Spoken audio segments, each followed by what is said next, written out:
kadusenge. Data wa twese udukunda uri mu ijuru, tugushimiye ko waturinze ukaba tugeze muri aya masaha turi bazima. Imbabazi n'ubuntu bwawe nibyo byatubayeho kandi nibyo byaturinze, izina ryawe rihimbazwe. Tubabarire ibyaha by'uburyo bwose, uduhe imbaraga yo kunesha muri uyu munsi, uduhe kugendera mu bushake bwawe, nugaruka tuzakubone mu ngoma yawe. Byona bikwiriye ubiduhe, by'umwanzi yifuza bitsindwe, tubigusabye mu izina rya Yesu, amen. Mwese abatwumva, reka dushimire Imana muri iki gitondo kwiduhaye ubuzima, kwiduhaye ubuzima, kandi tukaba tugize aya mahirwe yo kuba tugiye kwigana ijambo ryayo. Izina ryayo rikuru rihabwa icyubahiro. Tugiye kwiga ijambo ritubwira ngo umurimo tudakwiriye kwibagirwa. Ikigisho cyacu kiraba cyubakiye mu gitabo cy'Abaheburayo, ariko mbere yuko dutangira, yewe ndi mu bandi Benjamin, nige tugiye gufatanya muri kino cyigisho. Umurimo rero tudakwiriye kwibagirwa wanditswe mu gitabo cy'Abaheburayo igice cya 13. Turasoma kuri uyu murongo wa 16.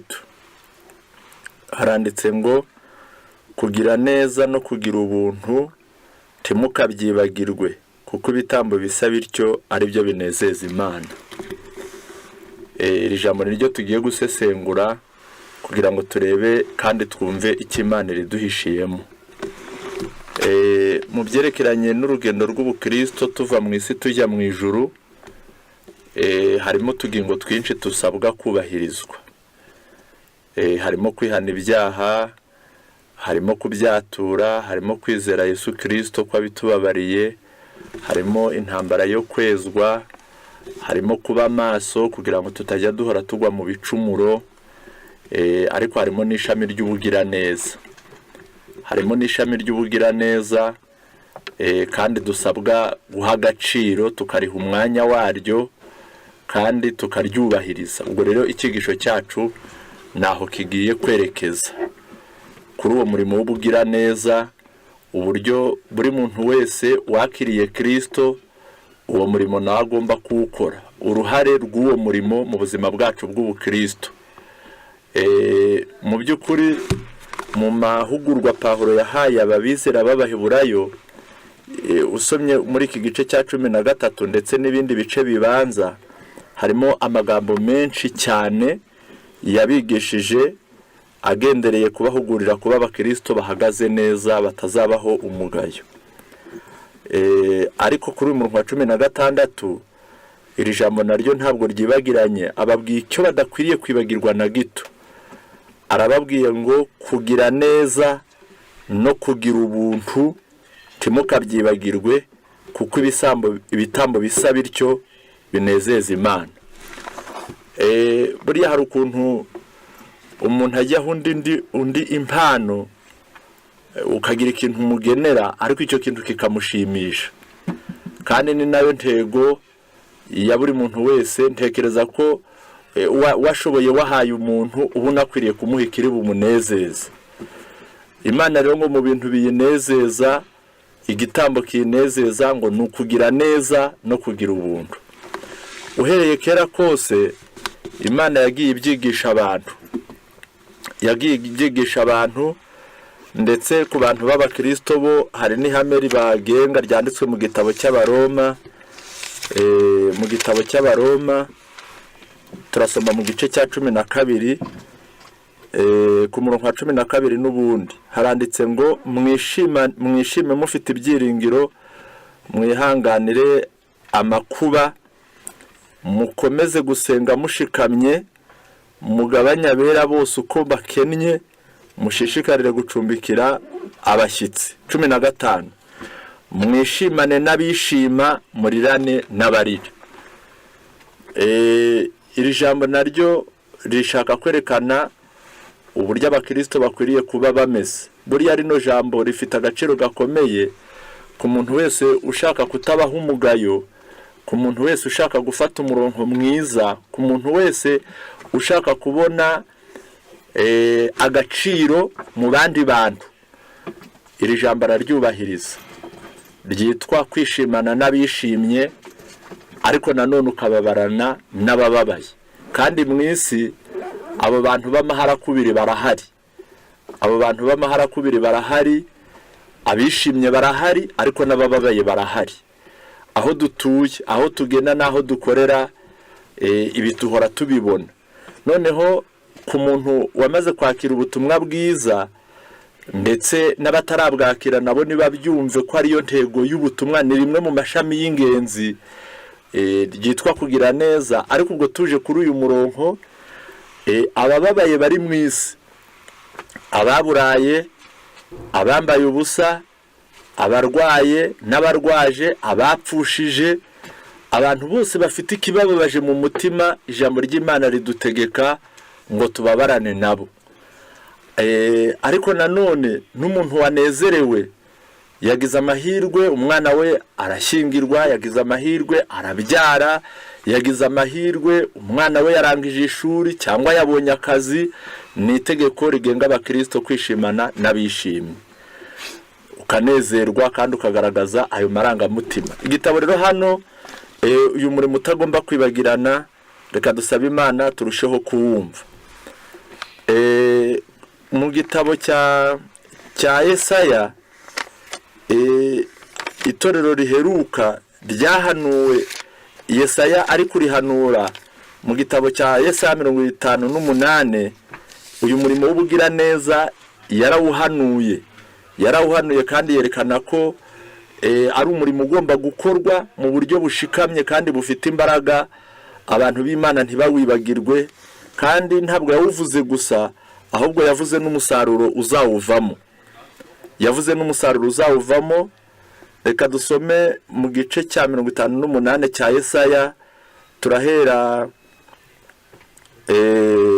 ku murongo wa 3, ariko reka duse naho tubanje twatanga ipica y'icyari gihari Yesaya yandika aya magambo, kuko ni nk'ikiganiro cyangwa ni nk'impaka Abisirayeli bari bafite mu mitima yabo, kuko bari baribanze cyane ku bintu by'idini, ariko bigaragara inyuma imitima yabo irandura. Noneho bakajya biyiriza ubusa bari kugira ngo Imana irabumva ibasubize, ariko barirengagije icy'ingenzi cyo kugira izo mbabazi, cyo kugira ubugira neza, ariko umwete mu guterana, umwete mu masengesho, umwete mu bindi bintu bawufite. Kandi iyo abantu badafite kwera ko mu mutima, ariko bakagaragaza ishusho y'inyuma yo kubaha Imana, ibyo bintu Imana ibyanga urunuka. Kuko igikwiriye kubanza cyabonezwa ni isoko, kandi isoko ni mu mutima. Ukuntu Imana yanga ibi bintu ntarasoma muri Yesaya 58, kansome iyi 20, umwe uri muri iki gitabo cya Yesaya, igice cya mbere, umurongo wa 12, haranditse dore 11, aravuga ngo ibitambo byanyu bitagira ingano mu ntambira bimazike, niko Uwiteka abaza. Ntazi ibitambo by'amasekurume y'intama byoswa n'urugimbu rw'amatungo abyibushye, kandi sinishimira amaraso y'inka n'ay'abana b'intama cyangwa amasekurume y'ihene. Iyo muza kunshengerera, ninde wababwiye ko muza kundibatira urugo? Ntimukongere kuntura amaturo atagira umumaro, imibavu nikizira kuri nge, imboneko z'amezi n'amasabato no guteranya amateraniro ndabirambiwe, ibyaha bivanze no guterana kwera nibikurweho. Ubwo murumva ko harimo ibyera byinshi Imana ivuze ko itagishaka, yaba ibitambo, yaba amateraniro, ariko ikibyangiye ngo ni ibyaha bivanze no guterana kwera. Mbese ni umutima mubi utwikirije ikintu cyitwa gusenga no kuramya Imana. Ni ubugome, ni umutima udakabakabwa, ni ukutagira impuhwe umuntu aba afite mu mutima we, ariko ibyo ngibyo agashaka kubihisha akoresheje umwete mu gusenga. Imana iravuze iti ibyo bintu nibikurweho, irabirambiwe. ndetse musomye no mu gitabo cya Mose aya magambo ameze nk'aya mushobora kuyasangamo. Reka tuyarebe mu gitabo cya Mose igice cya 5:21 haravuga ngo nanga ibirori byanyu ndabigaya kandi ntabwo nezezwa no guterana kwanyu kwera, naho mwantambira ibitambo byoswa mukantura amaturo y'amafu sinzabyemera, kandi sinzita ku bitambo byanyu by'uko ari amahoro by'amatungo yanyabyibushye. Kuraho urusaku rw'indirimbo zawe kuko ndashaka kumva ijwi ry'inanga zawe.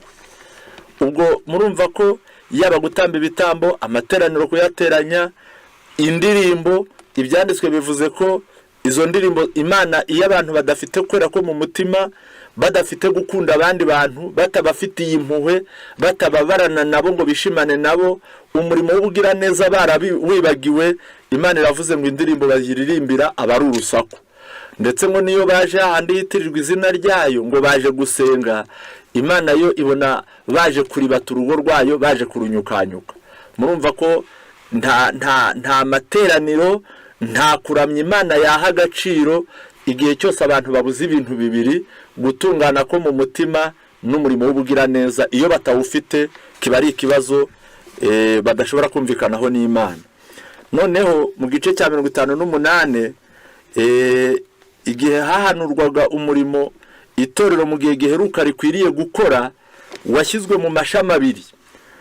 Ishami rya mbere ni ukwamagana ibyaha, abantu bavuze kandi bakabivuga babyeruye, ni ukwamagana ibyaha byaba ibya rubanda byaba iby'umuntu ku giti cye, bakabyamagana kandi bakerereza gukiranuka kugira ngo abantu babone ububi bw'ibyaha kandi bivugwe, babone n'ubwiza bwo gukiranuka. Uwo ni umugabane wa mbere w'umurimo w'itorero. Umugabane wa kabiri w'itorero ni umurimo w'ubugira neza. Reka rero nsome kino gice, nyuma yaho ariko twibande kuri uwo murimo w'ubugira neza kuko ni ishami ry'ikigisho cyacu ryerekeje. Haranditse ngo shyira ejuru uvuge cyane we kugerura, rangurura ijwi ryawe nk'ikondera, ubwire ubwoko bwanjye ibicumuro byabwo, ubwire inzu ya Yakobo ibyaha byabo. Nubwo muri iki gihe cyacu abantu, ariko si none gusa ahubwo na kera kose ibitabo bivuga ko kamere muntu inezezwa no gushyeshyengwa no gushimagizwa. Nubwo umuntu yaba ari umugome uje kukwica, yakumva yumva akeneye ko wamubwira ngo umuntu w'Imana uri umuntu mwiza, kugira ngo ubone uko umuhendahendera kukugirira imbabazi, ariko ubanje wamushimagiza. Ku buryo aramutse aguteye ukavuga uti ariko kubera ko uri umugaragu wa Satani, uburakari bwe bwakwiyongera. Ariko kumubembereza umubwira ko ari umuntu w'Imana, nibyo abashaka nubwo aba ari umugome n'ibikorwa bye bigaragara ko yabitumwe na Satani. Ubwo rero abantu ntabwo bashaka kubabwira amakosa, ariko itorero n'umurimo ryahawe, ishami rya mbere ni ukwamagana ibyaha by'abantu bakabivuga babyeruye, ndetse ijambo ry'Imana yavuze ngo we kugerura.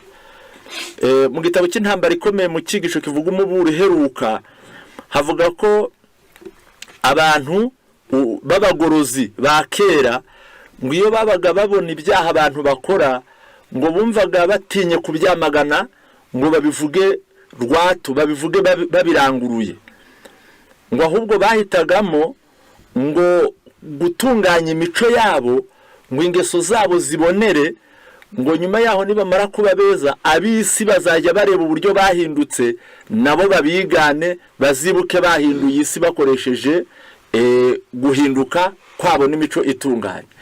Ngo ariko ubwo buryo ntabwo Imana yabwemeraga.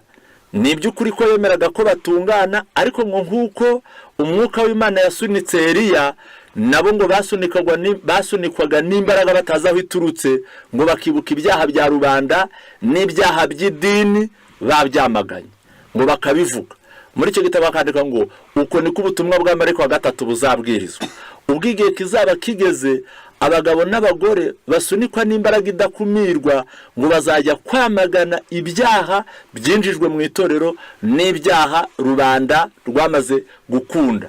Nibyo hazaba hasohoye iri jambo Yesaya avuze ngo shyira ejuru uvuge cyane we kugerura, rangurura ijwi ryawe nk'ikondera, ubwire ubwoko bwanjye ibicumuro byabwo, ubwira inzu ya Yakobo ibyaha byabo. Ni nayo mpamvu ibi byaha ni iby'uburyo bubiri bigomba kwamaganwa, nubwo abantu benshi batekereza ko byaba ari ugusebanya, byaba ari ukudaha abantu agaciro, ariko burya nta gaciro mu byaha. Nta gaciro mu byaha.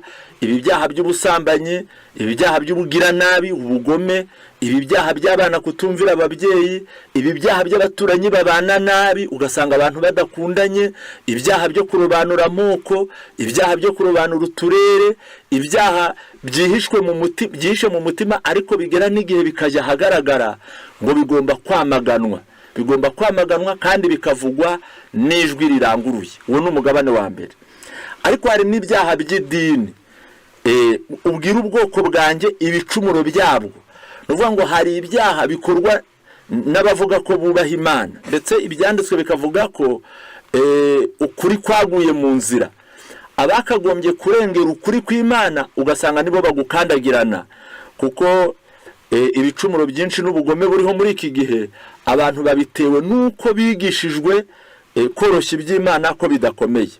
Uyu ni umugabane wa mbere w'itorero, kwamagana ibyaha biri muri rubanda n'ibyaha bikorwa n'amadini, abantu bakabikora biyitiriye Imana, ari byo guhindura ijambo ry'Imana bagashyiraho imigenzo yabo, ibyo bahimbye bigasimbuzwa iby'Imana yavuze. Ibyo byose bigomba kwamaganwa kuko n'ibyaha bitwikirijwe izina ry'Imana. Umurongo wa kabiri rero w'igice cya 58 Yesaya haranditse ngo icyakora banshaka uko bukeye. Abo bantu bafite ibyo byaha, bafite n'ubwo bugome, Imana ivuze ko dukwiriye kwamagana. Iravuze ngo icyakora banshaka uko bukeye, bishimira kumenya inzira zanjye nk'ishyanga ryakoraga ibyo gukiranuka. Ubwo ni impamvu zigaragara, bakunda amateraniro, bakunda gusenga, izina ry'Imana bararihorana, nuko ngo bakishimira kuyisenga. Ngo nk'ishyanga ryakoraga ibyo gukiranuka, ntirireke amategeko y'Imana yabo, niko bansaba amategeko yo gukiranuka, bakishimira gusanga Imana. Ndetse barabaza bati, mbese igituma twiriza ubusa ntubyiteho niki? Niki gituma twibabaza ukabyirengagiza? Basenga, baririmba, baterana, Imana ariko ngo ntibasubize.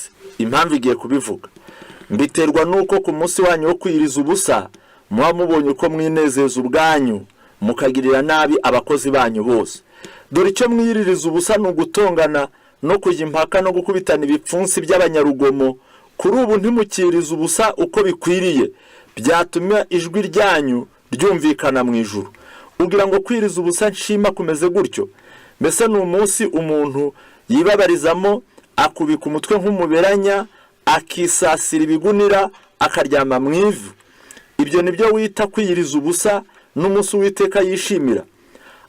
Murumva ko kubihirizaga ubusa Imana itabishimaga. Ahubwo kwiyiriza ubusa nshima nuko mwajya mubohora abantu ingoyi z'urugomo, mugahambura imigozi y'uburetwa, mukarenganura abarengana, kandi mugaca iby'agahato byose. Uko niko kwiriza ubusa Imana yemera. Kandi ukarekura ugatanga ibyo kurya byawe. Mbese kwiyiriza ubusa ugasenga, ukaririmba cyane, washaka ukamara iminsi 3 utarya, dore ngo hakwari n'abajya bamara n'icyumweru no kurenza barihotoje inzara, ariko mu mutima akaba atagira impuhwe, akabura impuhwe no kuba bavukana, akaba yaburara, undi yarariye, akagira n'ibyo kumena, ariko akazajya gusenga. Igitabo kiravuze ngo kandi ukarekura ugatanga ibyo kurya byawe, ukagaburira abashonji, ukazana abakene bameneshejwe, ukabashyira mu nzu yawe. Wabona uwambaye ubusa ukamwambika, ntiwirengagize bene wanyu. Uko niko igitabo kivuze. Maze rero umucyo wawe uzahera kutambike nk'umuseke, ubukire bwawe buzatoha vuba, ukiranuka kwawe kuzakujya imbere, kandi icyubahiro cy'Uwiteka reka nsubiremo, maze gukiranuka kwawe kuzakujya imbere, kandi icyubahiro cy'Uwiteka kizaba kigushoreye. Maze nutabaza Uwiteka azagutabara, nutaka azavuga ati ndi hano.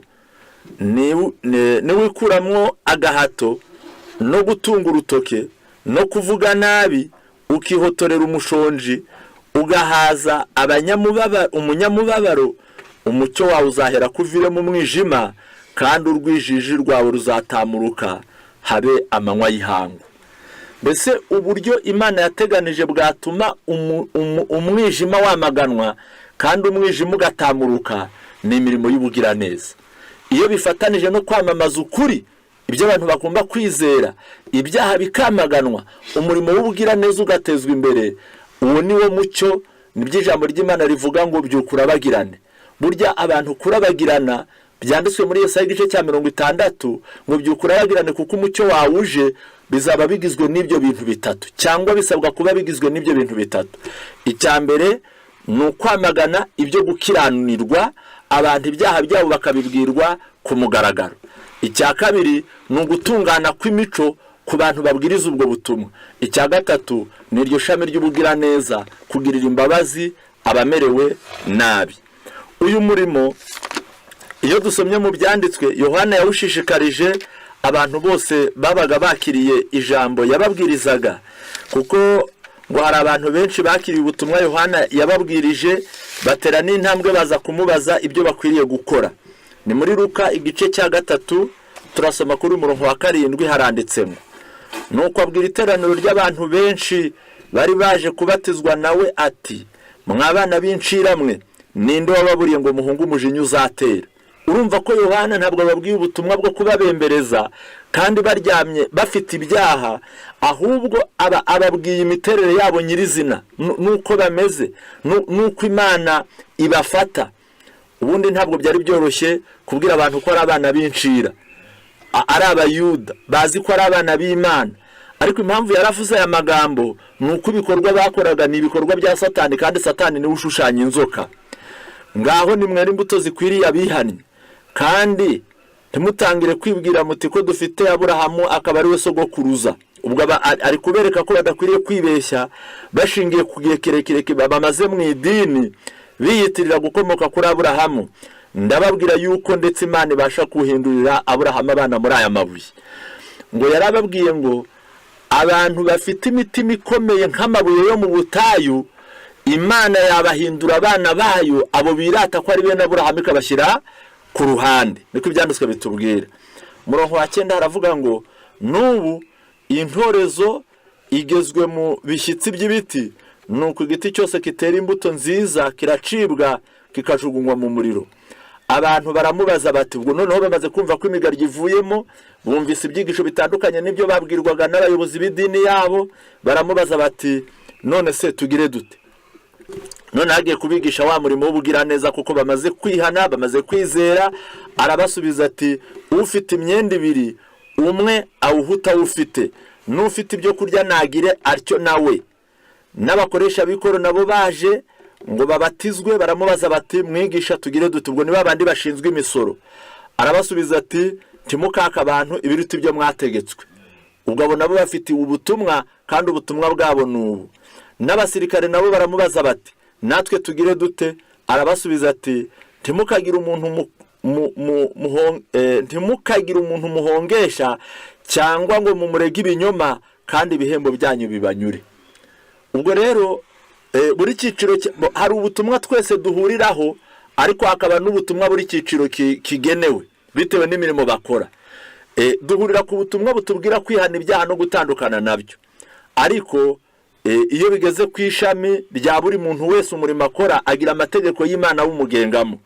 Icyo nshaka ko tuzirikana n'uyu murongo wa 11 uvuze ngo, arabasubiza ati, ufite imyenda 2 umwe awuhuta ufite, n'ufite ibyo kurya nawe nagira atyo. Uyu ni umurimo buri mwizera wese agomba gukora, imibabaro y'abandi akayigiriwe iye, kandi agakora ibishoboka ngo agerageze kuyoroshya.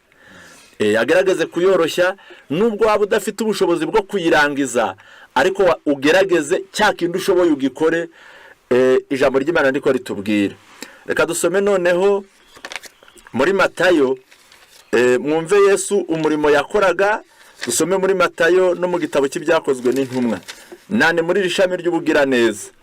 Igice cya Matayo ni cya 4, turasoma ku murongo wa 23.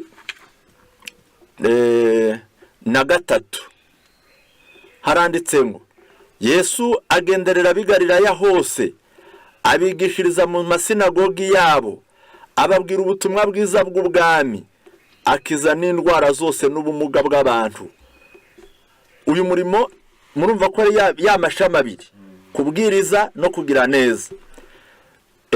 Inkuru ye yamamara i Siriya yose, bamuzanira abarwayi bose n'indembe barwaye indwara zitari zimwe, n'abatewe n'abadayimoni, n'abarwayi ibicuri n'ibirema arabakiza. Abantu benshi baramukurikira bavuye i Galilaya n'i Dekapoli n'i Yerusalemu n'i Yudaya no hakurya ya Yorodani. Murumva ko Yesu ibi yakoraga ni nabyo byanditswe muri iki gitabo cy'ibyakozwe n'intumwa, ariwo murongo nari mbabwiye tugiye gusoma.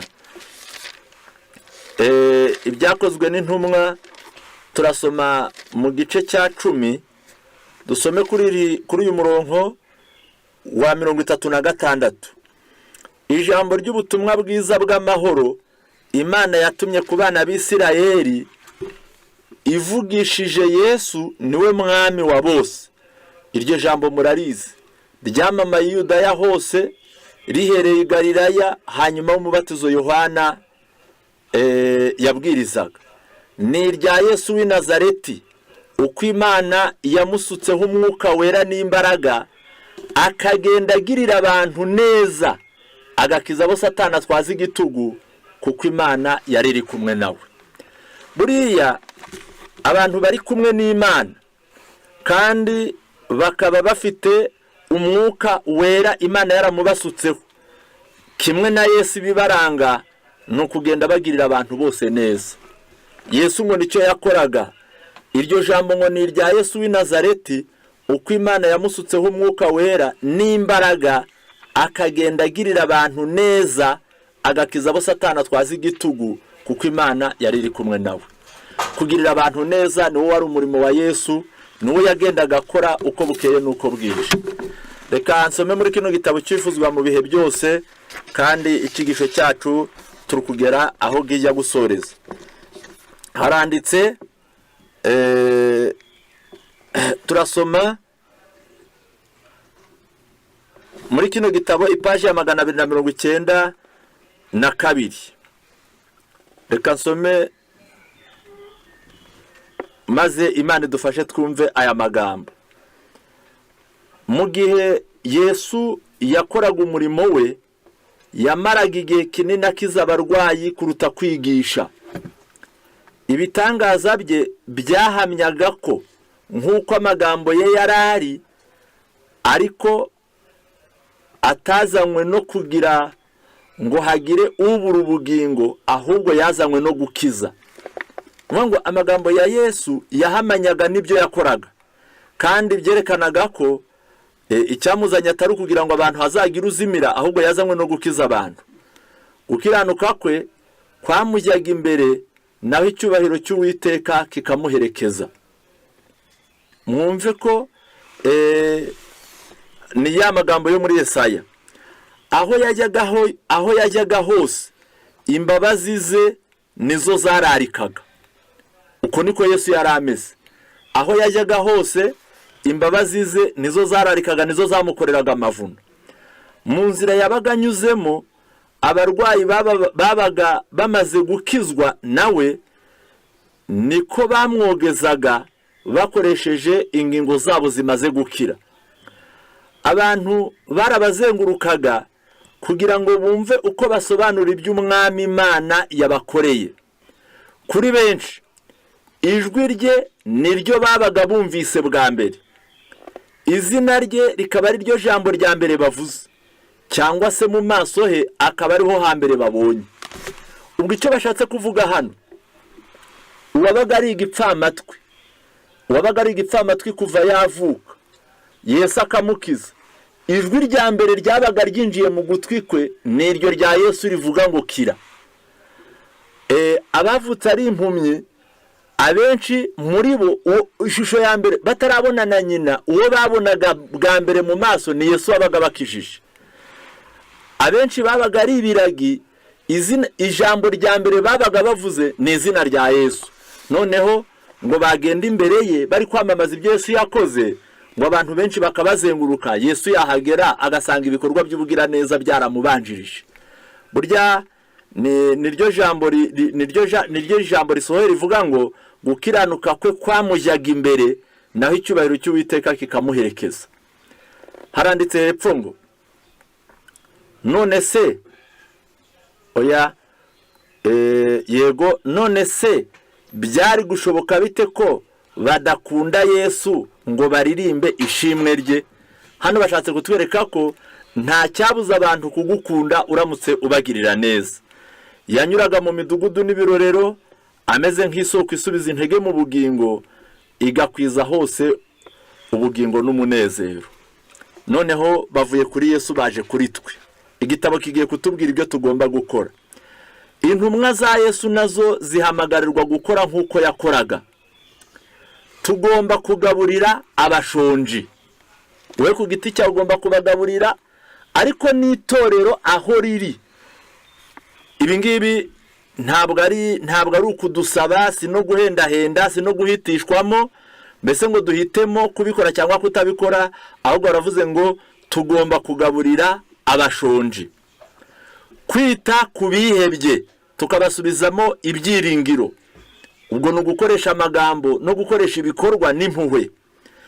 Ubwo nibwo iri sezerano rizasohora kuri twe ngo ukiranuka kwanjye kuzakujya imbere, kandi icyubahiro cy'Uwiteka kizagushorera.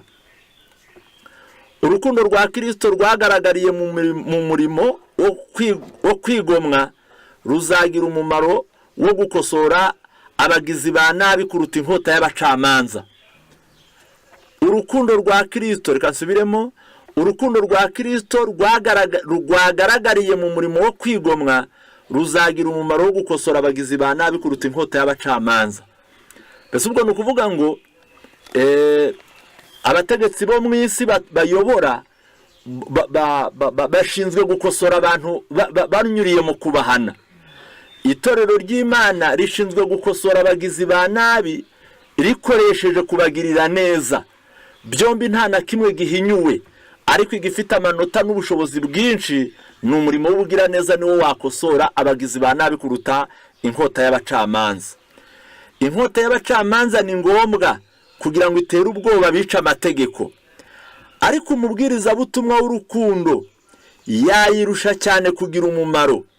Haba ubwo umutima winangiye cyane kubwo gucyahwa ushobora koroha kubera imbaraga y'urukundo rwa Kristo. Umubwirizabutumwa ntabwo ashobora gusa guhumuriza abafashwe n'uburwayi bw'umubiri, ahubwo anashobora kuyobora umunyabyaha ku muganga mukuru ushobora guhumanura umutima we ibibembe by'icyaha.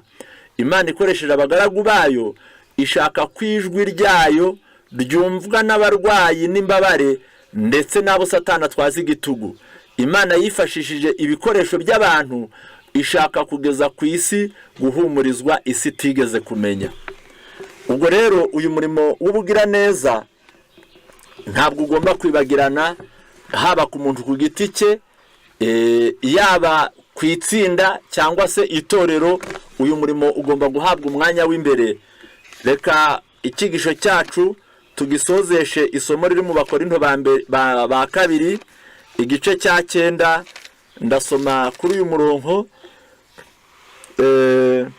wa 10 ndageza ku murongo wa 13. Haranditse ngo ihu mubi by'imbuto n'imitsima yo kumugaburira niyo izabaha ibongerera imbuto zanyu zo kubiba, kandi igwiza imbuto zo gukiranuka kwanyu. Namwe muzatungishwa muri byose ngo mugire ubuntu bwose butuma Imana ihimbazwa. Abantu b'Imana ngo Imana niba yegera izabatungisha kugira ngo babone uko bagira ubuntu bwose, kandi ubwo buntu nibabugira bazatuma Imana ihimbazwa. Kuko uwo murimo wo kugabura utamara gusa ubukene bw'abera, ahubwo utera benshi guhimbaza Imana. Nuvuga ngo umurimo wo kugira ubuntu no kugira neza, abantu bababarira abarwayi, bababarira abashonji, bababarira abakene, bakabagaburira, bakabafasha, ufite imimaro ibiri. Uwa mbere ngo nuko umara ubukene bw'abagaburiwe, uwari uri mu burare akararira, uwari wambaye ubusa nawe akambara akaberwa, uwari urwaye akabona uburyo yivuza, umubiri urahembuka. Ariko ngo si icyo gusa, ngo ahubwo utuma n'Imana ihimbazwa. Reka rero uyu murimo w'ubugira neza twe kuwibagirwa, buri wese aho agenda tugendere kuri rya hame rivuga ngo kugira ubuntu no kugira neza no kugira ubuntu ntimukabyibagirwe, ibitambo bisa bityo nibyo binezeza Imana. Na wa murongo twasomye ngo mwishimane n'abishima kandi mubabarane n'abababaye. Umwami wacu Yesu Kristo niyo nzira yanyuriyemo ngo agirire abantu bose neza. Itorero riheruka ryahanuwe muri Yesaya ngo nuko rizajya rirekura rigatanga ibyo kurya, ngo rigakakira mu mazu, abo bizera bakakira mu mazu yabo abakene bameneshejwe n'abamerewe nabi, maze abantu bakamenya ko mu ijuru hari Imana ibibuka, ariko bakabimenyeshwa nuko mu isi hari abantu babatabaye. Imana iduhe umutima mu izina rya Yesu.